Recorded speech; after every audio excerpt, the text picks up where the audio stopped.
नमस्कार शेतकरी मित्रांनो, सुवर्ण रेशीम फार्मवरती आपलं सहर्ष स्वागत आहे. तर उद्या आपल्या अळ्या येणार आहे. त्यासाठी आपण आज ही डेकॉलची आज फवारणी करून घेतलेली आहे. यामध्ये शेड पूर्णपणे स्टरलाइज करण्यासाठी आपण आज सायंकाळचं पुन्हा एकदा डेकॉलचा हात घेतलेला आहे. यामध्ये 100 लिटर पाण्यामध्ये अर्धा लिटर डेकॉल टाकून आपण ही फवारणी घेत आहोत.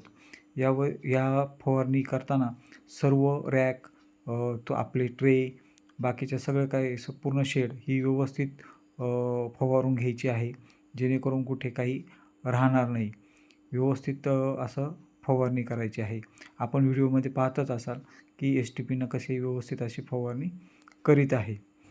ही फवारणी करीत असताना लक्षात ठेवायचं की आपल्या शेडची जी काही कानेकोपरे आहे ते पण अगदी व्यवस्थित आपण साफ करून घ्यायचे आहे. त्याचबरोबर बरोबर जो शेडच्या बाजूचा परिसर आहे तो पण अगदी व्यवस्थित फवारून घ्यायचा आहे, जेणेकरून कुठल्याही प्रकारचे इन्फेक्शन आपल्या अळ्यांना होणार नाही. आपल्या शेडच्या बाजूचे फाळे आपण ग्रीन नेट मारतो, ग्रीन नेट पण व्यवस्थित फवारून घ्यायची आहे.